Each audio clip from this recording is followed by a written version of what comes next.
chopped off and buried in the grasping. She'd need help with this part, she decided. Considerable help. However much she wanted to put her back into this project, get her hands into it, she couldn't possibly clear and hack, slash and burn, and redesign on her own. The budget would have to include a landscaping crew. She noted down the need to study old photographs of the gardens, to buy some books on landscaping to educate herself, and to contact local landscapers for bids. Standing, she scanned the ruined lawns, the sagging fences, the sad old barn that stood soot-gray and scarred from weather. There had been chickens once, or so she'd been told, a couple of pretty horses, tidy fields of crops, a small, thriving grove of fruit trees. She wanted to believe, maybe needed to believe, she could bring all that back, that by the next spring, and all the springs after, she could stand here and look at all the budding, the blooming, the business of what had been her grandmother's, of what was now hers. She saw how it was, and how it once had been, through her own Arctic blue eyes, shaded by the bill of a rock-the-house ball cap. Her hair, more honey than gold dust, threaded through the back of the cap in a long, messy tail. She wore a thick, hooded sweatshirt over strong shoulders and a long torso, faded jeans over long legs, and boots she'd bought years before for a hiking trip through the Blue Ridge Mountains, the same mountains that rolled up against the sky now.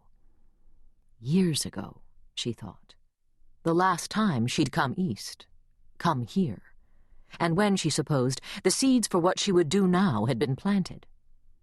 Didn't that make the last 4, or was it 5, years of neglect at least partially her doing? She could have pushed sooner, could have demanded. She could have done something. Doing it now, she reminded herself. She wouldn't regret the delay, any more than she would regret the manipulation and bitter arguments she'd used to force her mother to sign over the property. Yours now, Cilla, she told herself. Don't screw it up.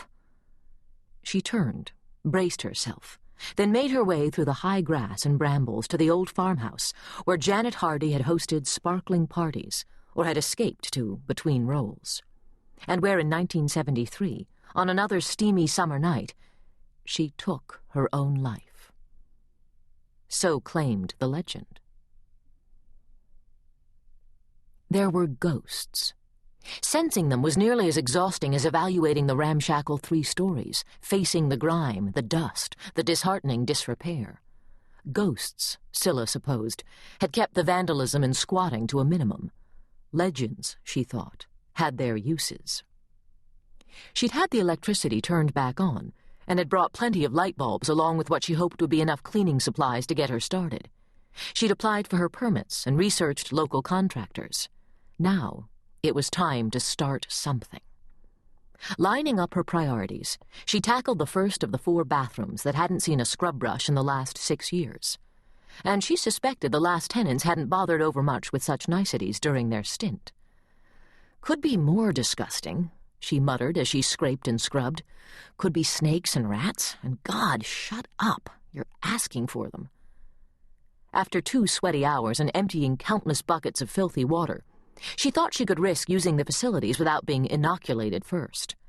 Chugging bottled water, she headed down the back stairs to have a whack at the big farmhouse kitchen next, and eyeing the baby blue on white laminate on the stubby counters, she wondered whose idea that update had been, and why they'd assumed it would suit the marvelous old O'Keefe and Merritt range and cold spot refrigerator. Aesthetically, the room was over the line of hideous, but sanitary had to take precedence.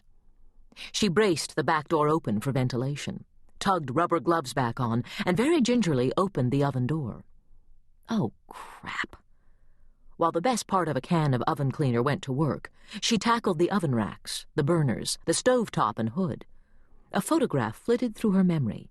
Janet, a frilly apron over a wasp-waisted dress, sunlight hair pulled back in a sassy tail, stirring something in a big pot on the stove, smiling at the camera while her 2 children looked on adoringly. Publicity shoot, Cilla remembered, for one of the women's magazines, Redbook or McCall's. The old farmhouse stove with its center grill had sparkled like new hope. It would again, she vowed.